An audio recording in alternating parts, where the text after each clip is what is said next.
Hello everyone, welcome to HP exams master. स्वागत है आपका एक और नई वीडियो में। तो इस वीडियो में हम पहले के जैसे डिस्कस करने जा रहे हैं पीवाईक्यूज क्वेश्चंस जो कि बेनिफिशियल होंगे आपके जीओआईटी और जितने भी हमारे कंप्यूटर रिलेटेड एग्जाम्स हैं, चाहे सीबीएसई कंप्यूटर टीचर पोस्ट हो या फिर पटवारी का जो कंप्यूटर सेक्शन है और पंचायत सेक्रेटरी का जो कंप्यूटर सेक्शन है, सबके लिए बेनिफिशियल होने वाला है। तो इस लेक्चर की पीडीएफ आपको टेलीग्राम चैनल पे मिल जाएगी। आप लिंक से जाकर या फिर डायरेक्टली सर्च करें टेलीग्राम पे एचपी एग्जाम्स मास्टर, पहला ही जो पेज है वो आपको हमारा ही दिखेगा, तो आप वहाँ पे जाके जो है ज्वाइन कर सकते हैं उसे। तो पहला क्वेश्चन आपके सामने ये रहा, by using dash option while printing multiple copies of a multiple page document. बोल रहा है कि कोई ऑप्शन है जो कि हम करते समय इस्तेमाल करते हैं, जिसमें मल्टी पेज डॉक्यूमेंट हमें प्रिंट करना होता है। The printer will print all pages of each copy before printing the next copy. पहले मैं समझा देता हूँ ये पूछ क्या रहा है। बोल रहा है कि हमारे पास एक कोई डॉक्यूमेंट है, ठीक है जी, उसमें जो है हमारे पास 5 पेज हैं मान लेते हैं। अब मुझे जो है इसकी 3 कॉपियाँ बनानी है, मतलब कि मुझे टोटल 15 पेज जो है प्रिंट करने हैं, ठीक? तो बोल रहा है कि ऐसा कौन-सा ऑप्शन है जिसे हम इस्तेमाल करें ताकि सबसे पहले ये एक कॉपी बनाए पूरी की पूरी, 1, 2, 3, 4 और 5 इस तरह से पेज जो है प्रिंट करे और उसके बाद दूसरी कॉपी बनाए और फिर जो है तीसरी कॉपी बनाए, ठीक है जी? नॉर्मली जनरली क्या होता है कि जब हम प्रिंट कमांड देते हैं, अगर 5 पेज है तो सबसे पहले क्या होगा, अगर हमें 3 कॉपीज़ करनी है तो क्या होगा, पहले पहला पेज आएगा, फिर पहला पेज आएगा और फिर पहला पेज आएगा, ठीक है? उसके बाद फिर दूसरा पेज आएगा, फिर दूसरा पेज आएगा और फिर दूसरा पेज आएगा। इससे क्या होता है, बाद में हमें जो है शांति करनी पड़ती है, अलग-अलग जो है पेजों को करना पड़ता है। बट इस वाले ऑप्शन में क्या होगा, हमारे जो ग्रुप्स हैं वो बन के रहेंगे, हमें क्या सिर्फ़ उठाना है पेजों को और अलग-अलग करना है, ठीक है? उन्हें दोबारा से मिक्स करने की ज़रूरत नहीं पड़ेगी। तो बोल रहा है कौन-सा ऑप्शन है जिससे ये चीज़ जो है पॉसिबल है? कि ग्रुपिंग अपने आप हो जाए। तो फ़िल्टर, इससे ओरिएंटेशन, कोलैट या फिर सोर्ट। तो जो राइट आंसर होगा वो है कोलैट, ठीक है? कोलैट एक ऐसा ऑप्शन है जिसकी वजह से हम ये पॉसिबल कर पाते हैं, ग्रुपिंग हो पाती है, ठीक? फ़िल्टर फ़िल्टर तो किसके लिए इस्तेमाल किया जाता है, अगर हमें कोई डाटा है या फिर वैल्यूज़ हैं उनको अलग करना है, ठीक है? ओरिएंटेशन, ओरिएंटेशन प्रिंट कमांड में ही आता है। अगर आपसे ये भी पूछा जाए कि जो कालेट है ये कहाँ देखने को मिलता है, तो ये हमें प्रिंट डायलॉग बॉक्स में देखने को मिलता है। जिस समय हमें प्रिंट की कमांड देने वाले होते हैं, उस समय जो डायलॉग बॉक्स खुलता है उसमें हमें ये ऑप्शन देखने को मिलता है कॉल का। ठीक है, ओरिएंटेशन भी हमें वहाँ पे देखने को मिलता है और अंदर भी देखने को मिलता है। ठीक है जी, ओरिएंटेशन में क्या होता है कि आप पेज का प्रिंट कैसे लेना चाहते हैं, पेज को कैसे देखना चाहते हैं, 2 तरह के होते हैं, एक होता है पोर्ट्रेट और एक होता है लैंडस्केप। तो ये भी एक इम्पोर्टेंट क्वेश्चन है जो बन सकता है आपके लिए। सॉर्ट तो होता है कि हम जो अल्फाबेटिकली सॉर्ट करना चाहते हैं या फिर असेंडिंग ऑर्डर में, डिसेंडिंग ऑर्डर में, तो ये सारी चीज़ें आती हैं। तो राइट आंसर यहाँ पे क्या होगा, कोलेट होगा। नेक्स्ट है हमारे पास the dash provide mobile user with positioning, navigation and timing signals. ये कौन सी ऐसी टेक्नोलॉजी है जो ये तीनों चीज़ें प्रोवाइड करती हैं, आपकी जगह बताती है, आपकी नेविगेशन आप किस तरफ को मूव कर रहे हैं वो बताता है और टाइमिंग सर्विसेज भी आपको प्रोवाइड करता है। तो ऑप्शन है जीपीएस, एज, ब्लूटूथ या फिर जीपीआरएस। तो जो राइट आंसर है वो क्या है, जीपीएस, जिसकी जो फुल फॉर्म होती है, फुल फॉर्म ही अगर आपको पता है तो आप इजीली इसको सॉल्व कर सकते हैं। Global positioning system. तो देखिए यहाँ पे भी पोजीशनिंग है और यहाँ पे भी पोजीशनिंग है, तो इजीली जो है आप इसको सॉल्व कर सकते हैं। अब ये जो जीपीएस है ये किसकी हेल्प से चलता है, जो हमारा अर्थ है, अर्थ के आसपास जो है सैटेलाइट्स घूमते हैं, तो उन सैटेलाइट से आपका जो सेल फोन है उसमें जो है कम्युनिकेशन जो है किया जाता है, जिससे जो आपका जीपीएस सिस्टम है ये आइडेंटिफाई कर पाता है कि आपकी लैटिट्यूड कहाँ पे है, लॉन्गिट्यूड क्या है आपका, ठीक है, आप किस साइड को मूव कर रहे हैं, कितनी स्पीड से मूव कर रहे हैं, तो ये सारी चीज़ें जो है कैलकुलेट कर ली जाती है। ठीक है, एज एज तो जी एक मोबाइल सर्विस है, ठीक है, या फिर इंटरनेट सर्विस है, 3G जिसको हम बोलते हैं। ठीक है, ब्लूटूथ शॉर्ट रेंज कम्युनिकेशन के लिए इस्तेमाल होता है और जीपीआरएस 2G जिसको हम बोलते थे, ठीक है। तो यहाँ पे जो राइट आंसर है वो क्या है, जीपीएस। अब अगर आपसे पूछा जाए जीपीएस जीपीएस को डेवलप किसने किया था, तो USA, United states of America ने अपने डिफेंस पर्पस के लिए सबसे पहले जो है इसको इन्वेंट किया था, बाद में जो है इसको पब्लिक जो है कर दिया गया था। इंडिया का आपसे पूछा जा सकता है कि इंडिया का जीपीएस सिस्टम जो है, नेविगेशन सिस्टम है, उसका नाम क्या है? तो उसका नाम है हमारे पास नेविक। तो ये भी बहुत अच्छा क्वेश्चन है। और आपसे रशिया का पूछ सकता है, रशिया, ग्लोनास। तो ये रशिया का है। Most important, Europe. नाम भी बड़ा इजी है और बड़े बार पूछा भी जाता है। तो गैलीलियो। और लास्ट जो पूछे जाने की संभावना है वो है चाइना, बाइडो। ठीक है जी, तो ये जो है आप अपने नोट्स में जो है कॉपी कर सकते हैं, ये जो है इंपॉर्टेंट है, कई बार जो है पूछे जाते हैं। नेक्स्ट है हमारे पास image dash is the process of removing the unwanted outer areas from the image. बोल रहा है कि उस प्रोसेस को क्या कहा जाता है जिसमें हम जो अनवांटेड आउटर एरियाज़ है किसी भी इमेज, किसी भी तस्वीर के जो अनवांटेड एरियाज़ हैं, उनको हटा देते हैं, तो उसको क्या बोलते हैं? क्या उसे क्लोनिंग बोलते हैं, स्केलिंग बोलते हैं, क्रॉपिंग बोलते हैं या एंटी अलाइजिंग बोलते हैं? बड़ा ही सिंपल सा सवाल है और हर रोज़ ही हम जो है ये चीज़ करते हैं। मान लो स्क्रीनशॉट लिया है और जो नाम है उसको हटाना है, तो हम क्या बोलते हैं? इसको क्रॉप करके भेजो, तो जो राइट आंसर है वो क्या है? क्रॉपिंग। जब भी हम किसी इमेज से कोई पार्ट जो है रिमूव करते हैं, ठीक है? उसको क्या बोला जाता है? क्रॉपिंग। क्लोनिंग क्या होता है? क्लोनिंग होता है कि अगर हम इमेज के किसी एक पार्ट को कॉपी कर दें, ठीक है? उसे क्लोनिंग कहा जाता है। स्केलिंग, स्केलिंग का मतलब होता है रीसाइज़ करना। कई बार जो है आपने देखा होगा जब हम फॉर्म भरते हैं तो वहाँ पे बोला होता है कि आपका जो इमेज होनी चाहिए वो 200 बाय 300 पिक्सेल्स होनी चाहिए, ठीक है? तो हम क्या करते हैं हमारी जो मान लो बड़ी है इमेज मान लो 800 पिक्सेल्स बाय 1200 पिक्सेल्स हैं, तो हम उसको क्या कर देते हैं रीसाइज़ कर देते हैं मतलब कि स्केलिंग कर देते हैं। स्केल अ, छोटे से बड़ा भी किया जा सकता है, बड़े से छोटा भी किया जा सकता है, ठीक है? एंटी अलाइजिंग, एंटी अलाइजिंग क्या होता है? एंटी अलाइजिंग होता है हमारा जो एजेस हैं, ठीक है? उनको स्मूथ करना। नेक्स्ट आपके लिए एक अपडेट है कि अगर आप हमारे चैनल एचपी एग्जाम्स मास्टर से काफ़ी समय से जुड़े हैं तो आपको पता होगा कि हमारा जो कंटेंट है वो कितना अच्छा है या फिर सॉलिड प्रिपरेशन आपको ऑफर करता है। तो इसी के चलते हमने जो है टेस्ट सीरीज भी चालू की है, ठीक है? स्पेशली 2026 के लिए जीओआईटी के लिए, जिसमें आपको जो है 12 full length PDF mock test मिलेंगे। आपको पीडीएफ की फॉर्म में जो है टेस्ट पेपर और सोल्यूशन जो है प्रोवाइड किया जाएगा।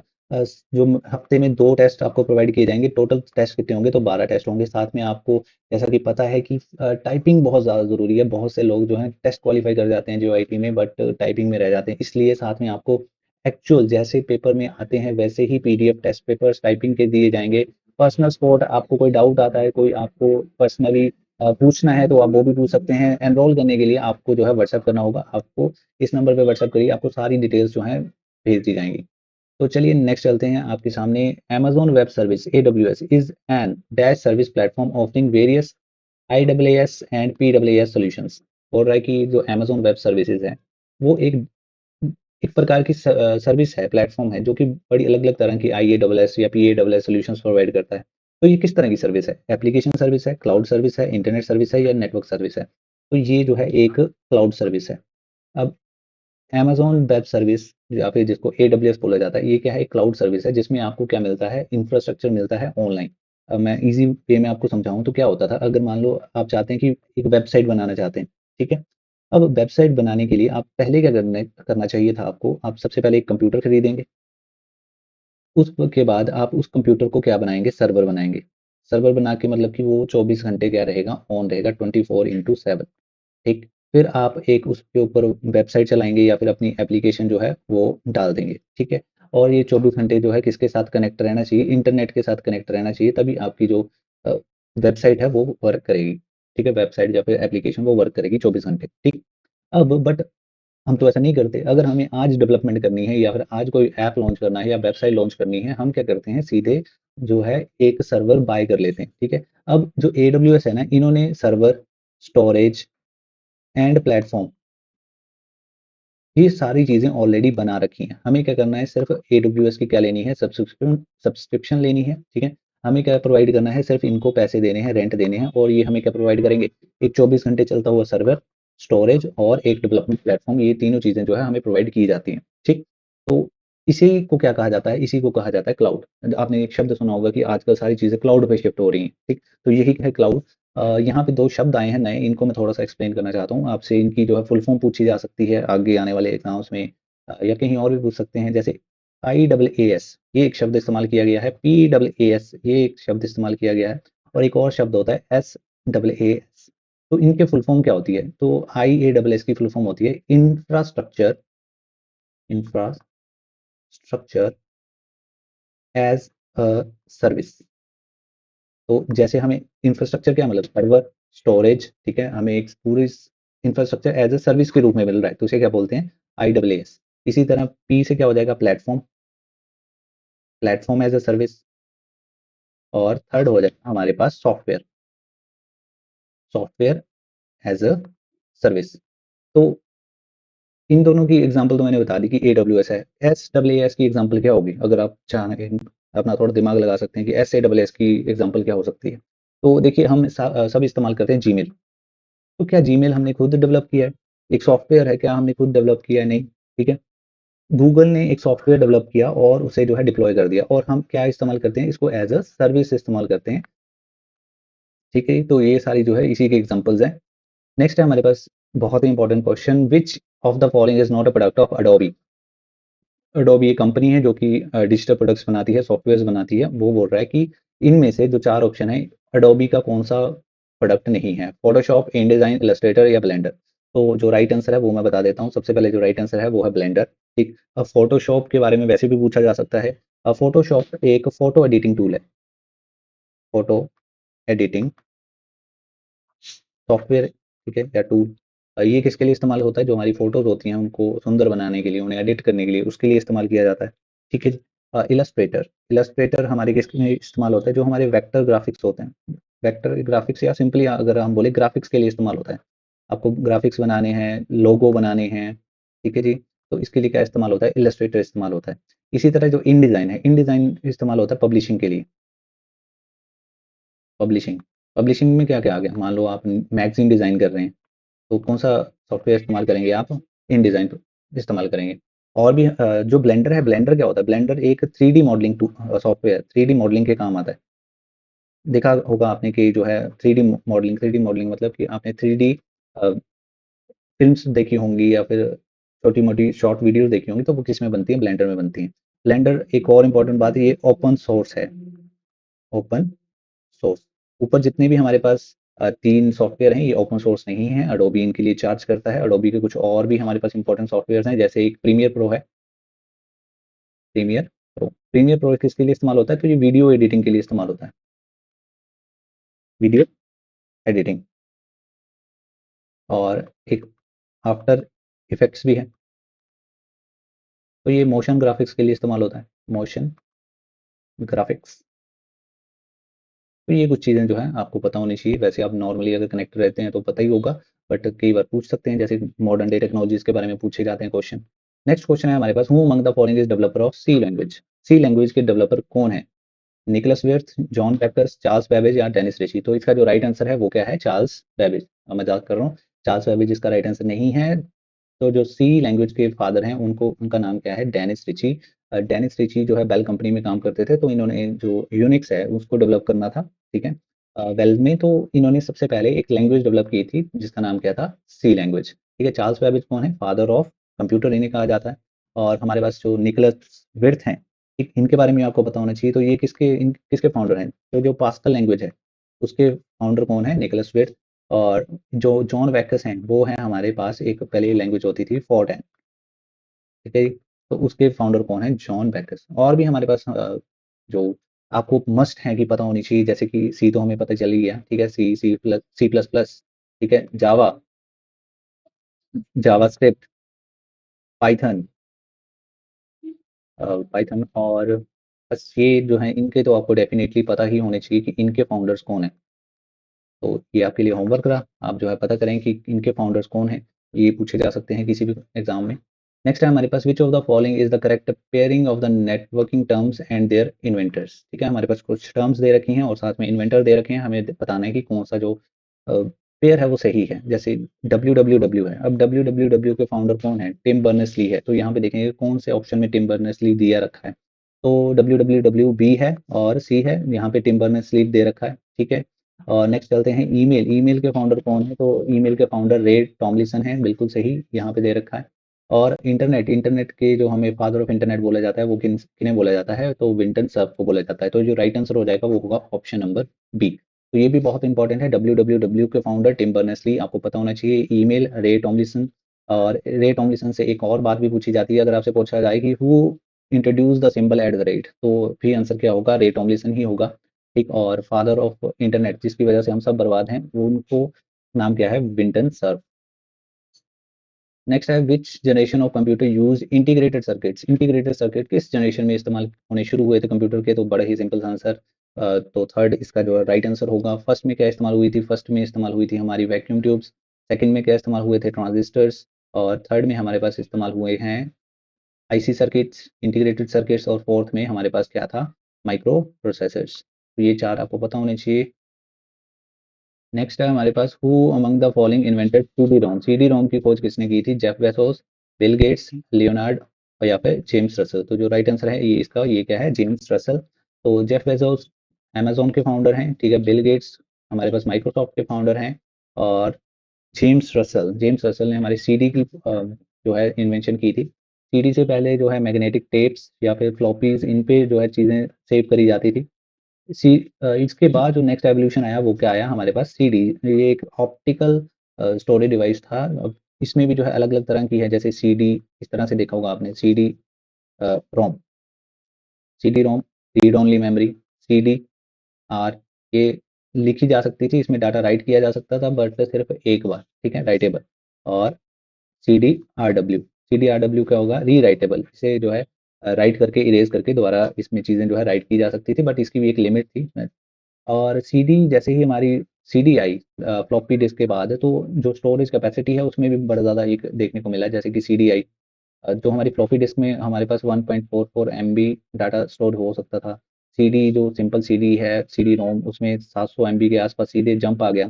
सीडी के बाद क्या है, डीवीडी आई, डीवीडी में आपने पढ़ा होगा 4.7 जीबी लिखा होता है। उसके बाद जो है हमारे पास ब्लू रे डिस्क आई, जिसमें हमारी जो गेम्स वगैरह या फिर हाई डेफिनेशन मूवीज होती हैं वो सेव करके मिलती थी, ब्लू रे।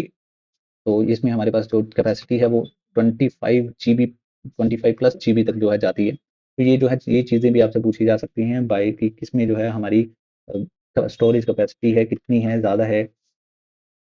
तो नेक्स्ट क्वेश्चन है हमारे पास, who among the following is inventor of USB. USB की जो इन्वेंशन है वो किसने की थी, तो अजय भट्ट, सबीर भाटिया, विनोद धाम या फिर सैम पित्रोदा। तो जो राइट आंसर है वो क्या है, अजय भट्ट। ये इंटेल कंपनी में काम करते थे। यूएसबी की फुल फॉर्म क्या है, यूनिवर्सल सीरियल बस, ठीक है। एक यूनिवर्सल कनेक्टर बनाया है इन्होंने।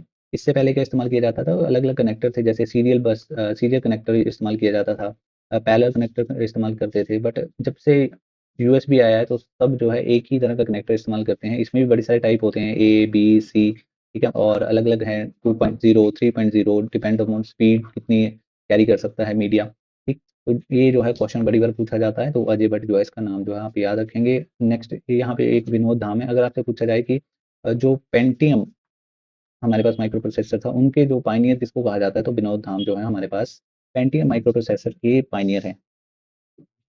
नेक्स्ट है हमारे पास, what is the shortcut key to open font dialog box in Microsoft Word. Microsoft Word में अगर आप फ़ॉन्ट डायलॉग बॉक्स खोलना चाहें तो आप कौन सा की कॉम्बिनेशन शॉर्टकट की दबाएंगे, तो जो क्या आप ई दबाएंगे, ओ, डी या फिर एफ। तो जो राइट आंसर है वो है कंट्रोल डी। जैसे ही हम कंट्रोल डी दबाते हैं तो हमारे पास फ़ॉन्ट डायलॉग बॉक्स ओपन हो जाता है।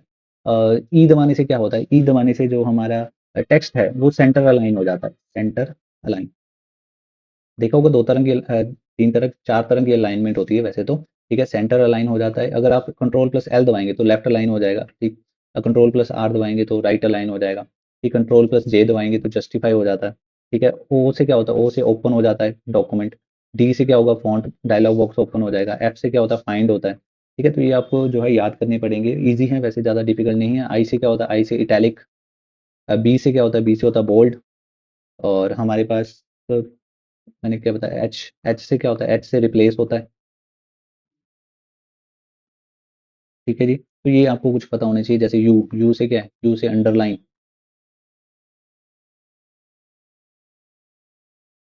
नेक्स्ट चलते हैं, font size are generally measured in points which is equal to dash of an inch. बोल रहा है कि जैसे आपने देखा होगा कि हम वर्ड में जब कोई टेक्स्ट लिखते हैं तो हम क्या करते हैं, अपने फ़ॉन्ट का साइज़ सेलेक्ट करते हैं। वो इस तरह होता है कि 8, 12, 14। तो ये इनको क्या बोला जाता है, 12 पॉइंट्स बोला जाता है। 12 पॉइंट्स, ये 12 इंचेस नहीं है, 12 पॉइंट्स होते हैं। अब ये 12 जो पॉइंट्स हैं ये किसके बराबर होते हैं, तो हमारे पास जो स्टैंडर्ड चलता है वर्ड में, तो 1 इंच जो है, 1 inch is equal to 72 points होता है। तो अब यहाँ पे पूछ रहा है कि इन पॉइंट्स में तो नापा जाता है, पर एक पॉइंट कितने इंच के बराबर होता है। जैसे मैंने बोला 1 inch is equal to 72 points, तो 1 point is equal to 1/72 inch. तो हमारा जो राइट आंसर हो जाएगा ऑप्शन नंबर डी, 1/72। नेक्स्ट हमारे पास, MS word has tab stop set at every dash inch by default. यहाँ पे कीबोर्ड में आपने देखा होगा कि लेफ्ट साइड में एक टैब की होती है। जैसे ही हम टैब की दबाते हैं तो जो हमारा पॉइंटर है या कर्सर है वो एकदम उठ के ना बहुत आगे चला जाता है, ठीक है। तो ये डिस्टेंस कितना होता है, ये डिस्टेंस कितना होता है, ये पूछ रहा है। तो जैसे ही हम दबाते हैं बाय डिफ़ॉल्ट जो है हमारा आधा इंच आगे चला जाता है, ठीक। अब आधा इंच ये कोई डेफिनेट नहीं है, सिर्फ बाय डिफ़ॉल्ट है। अगर आप चाहें तो इसको चेंज भी कर सकते हैं। तो जो राइट आंसर होगा वो क्या होगा हमारे पास हाफ इंच या 1/2 या 0.5 इंचेस जो है राइट आंसर होगा, डिपेंड करता है ऑप्शन में क्या लिखा हुआ है। नेक्स्ट है हमारे पास which of the following is not type of section break in MS Word. इनमें से कौन सा सेक्शन ब्रेक का टाइप नहीं है? Next paragraph, continuous, even page या फिर नेक्स्ट पेज या फिर इवन पेज। तो सबसे पहले ये समझते हैं कि सेक्शन ब्रेक होता क्या है। तो जैसे मान लो मेरे पास पेज है, अब पेज में क्या है, मैं चाह रहा हूँ कि मेरा आधा पेज एक और अलग तरह का दिखे, आधा पेज किसी और तरह का दिखे, तो मैं क्या करूंगा, इसे सेक्शंस में ब्रेक कर दूंगा। ठीक। अब जब मैं इसको सेक्शन में ब्रेक कर देता हूँ ना, मान लो S1 और S2 में ब्रेक कर दिया, तो क्या होगा यहाँ पे S1 का मैं एक डिफरेंट मार्जिन सेट कर सकता हूँ, इसकी डिफरेंट ओरिएंटेशन हो सकती है, लैंडस्केप, पोर्ट्रेट, और इसके अलग से हम क्या कर सकते हैं, हेडर और फुटर भी एडिट कर सकते हैं। तो ये हमें कुछ सुविधाएं मिलती हैं इसमें। अब S2 में क्या हो सकता है, अलग चीजें, ठीक है, अलग इसका मार्जिन होगा, अलग इसका ओरिएंटेशन होगा, तो ये सारी चीजें मैं कर सकता हूँ। अब इसमें अलग अलग तरह के सेक्शन ब्रेक होते हैं। एक होता है नेक्स्ट पेज, मतलब कि सीधे जो सेक्शन है वो किस पे चला जाएगा, नेक्स्ट पेज पे चला जाएगा। एक सेक्शन एक पेज पे, नया सेक्शन जो है नेक्स्ट पेज पे। इवन पेज, इवन पेज में क्या है, जितने भी इवन नंबर पेजेस होंगे उनमें अलग अलग सेक्शंस बन जाएंगे। ऐसे ऑड पेज भी होता है और कंटिन्यूअस भी होता है। जैसे मैंने एक ही पेज में ये करके बताया सेक्शन ब्रेक, तो ये किस में आता है, ये आता है कंटिन्यूअस में। ठीक है। तो यहाँ पे कौन सा ऑप्शन सेक्शन ब्रेकिंग का प्रकार नहीं है, तो ऑप्शन नंबर ए जो नेक्स्ट पैराग्राफ है, ये हमारे पास सेक्शन ब्रेक का टाइप नहीं है। नेक्स्ट है which tab in MS Word contain the option to insert a footnotes. कौन सी टैब में हमारे पास ये ऑप्शन होता है कि हम फुट नोट्स ऐड कर सकें? रिव्यू में, पेज लेआउट में, रेफरेंसेस में या फिर इंसर्ट में?